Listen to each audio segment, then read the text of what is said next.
Ini dimulai seperti perjalanan biasa. 2 orang, 1 van, keliling Amerika. Tapi beberapa minggu kemudian, salah satunya menghilang, dan semuanya mulai diputar ulang di internet. Dan dari situlah cerita ini berubah.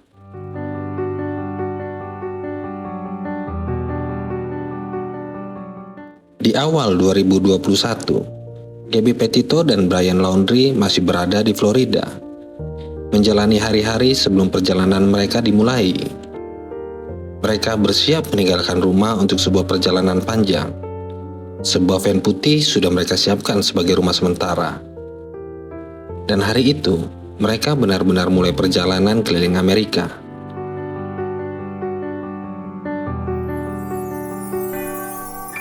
Hari-hari pertama mereka habiskan di jalan menuju wilayah barat, berhenti di berbagai tempat, melihat landscape yang berubah di setiap beberapa jam perjalanan. Semua perjalanan itu mereka dokumentasikan dalam bentuk foto, video, dan potongan kehidupan sederhana yang mereka bagikan ke internet. Dari luar, ini terlihat seperti awal dari perjalanan impian. Setelah beberapa hari di jalan, van itu mulai jadi rumah mereka. Setiap hari mulai punya pola yang sama. Bangun, berkemas, lalu lanjut jalan lagi. Mereka terus berpindah dari satu tempat ke tempat lainnya. Tapi hidupnya tetap di dalam ruang yang sama. Landscape berubah, tapi rutinitas di dalam van tetap tidak banyak berubah. Dari luar, semuanya terlihat seperti perjalanan yang sempurna. Tapi hidup di ruang kecil setiap hari, perlahan mengubah segalanya. Tidak banyak tempat untuk sendiri. Tidak banyak jarak antara 2 orang yang selalu bersama. Dan semakin lama perjalanan ini berlangsung, beberapa momen mulai terasa berbeda. Bukan sesuatu yang terlihat jelas, tapi cukup untuk terasa. Dan di suatu titik, perjalanan ini tidak lagi terasa seperti awalnya.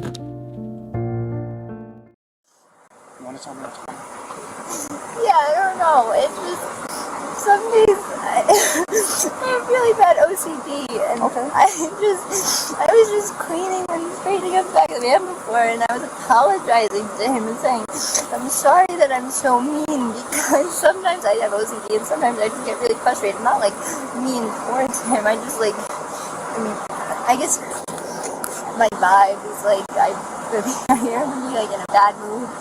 And I was just saying, I'm sorry if I'm in a bad mood. I've just been really stressed. I had so much work I was doing on my computer this morning. Tanggal 12 Agustus 2021, mereka sudah beberapa minggu di perjalanan. Tapi di hari itu mereka didatangi polisi. Setelah kepolisian menerima laporan adanya pertengkaran di jalan. Semua interaksi malam itu terekam langsung oleh bodycam polisi. Setelah percakapan itu, polisi memutuskan untuk memisahkan mereka malam itu. Dan untuk pertama kalinya, perjalanan mereka terhenti sejenak di tengah jalan. We can't treat this different than if you were the male hitting her. We gotta treat it the same. Yeah, no. So she's kind of in a tough spot. So unless you have an idea about how she can not go to jail and be separated, do you have friends in town? Somewhere she can stay? Tomorrow, if you want to, it's up to you. You can Can I go to jail? You can't because we don't have a charge for you. Setelah kejadian di Moab, mereka kembali melanjutkan perjalanan. Seolah tidak ada yang berubah. Perjalanan mereka kembali seperti sebelumnya.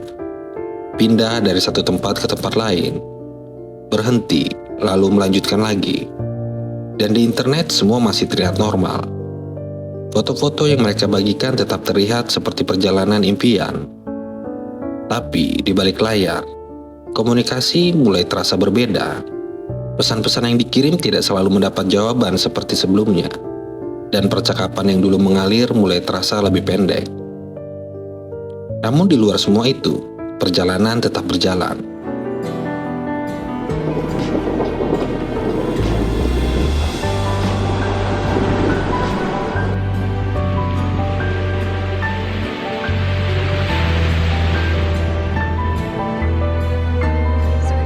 Ketika nama Gabby Petito mulai muncul di berita nasional, internet mulai berhenti hanya menonton. Orang-orang mulai kembali ke awal, melihat ulang semua perjalanan mereka dari hari pertama. Setiap foto, setiap video, setiap lokasi yang pernah dibagikan. Lalu internet mulai melakukan sesuatu yang berbeda. Mereka tidak hanya menonton, mereka mulai menyusun ulang semuanya. Timeline dibuat ulang, perjalanan dipetakan, dan setiap detail kecil mulai diperiksa. Rekaman body cam yang dulu terlihat biasa mulai diputar ulang berkali-kali. Setiap ekspresi, setiap jeda, setiap jawaban mulai terasa berbeda saat dilihat kembali. Dan tanpa disadari mereka berubah menjadi sesuatu yang lain.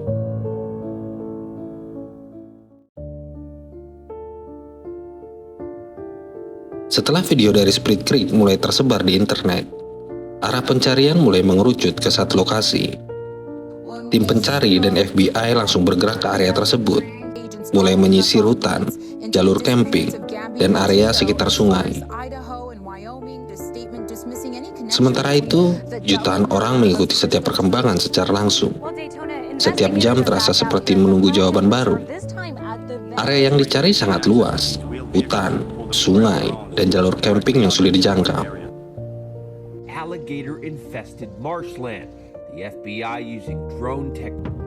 Dan setiap langkah pencarian terasa seperti mencari sesuatu yang bisa saja tidak terlihat. Tapi pencarian itu terus berlanjut, tanpa tahu seberapa dekat mereka sebenarnya dengan jawaban. Pencarian terus bergerak, masuk lebih dalam ke area hutan. Setiap langkah sekarang dilakukan lebih lambat, lebih hati-hati. Dan di satu titik, tim pencari berhenti. Sebuah temuan di area itu langsung memicu respon lanjutan dari pihak berwenang. Area tersebut segera diamankan, dan tim forensik mulai mengambil alih lokasi. Apa yang sebelumnya hanya pencarian, kini berubah menjadi penyelidikan resmi.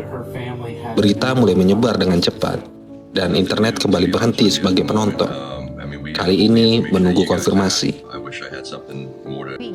Tidak ada yang diumumkan secara langsung saat itu, tapi semua orang sudah tahu arah cerita ini berubah.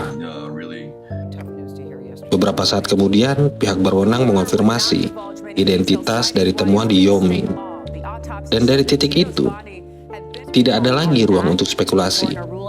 Kasus yang sebelumnya hanya pencarian berubah menjadi sebuah kepastian yang sulit diterima. Internet yang sebelumnya mencari jawaban, kini bereaksi terhadap jawaban itu sendiri. Semua rekaman lama mulai dilihat dengan cara yang berbeda. Hal-hal yang dulu terasa biasa, sekarang membawa makna yang jauh lebih berat. Setelah kasus Gabby memasuki tahap akhir, perhatian publik mulai berpindah ke satu nama lainnya.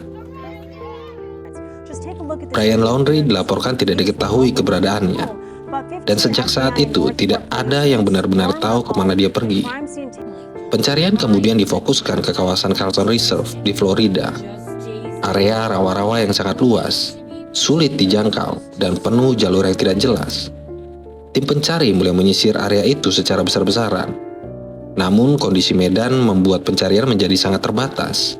Dan untuk beberapa waktu, tidak ada jawaban yang ditemukan di sana.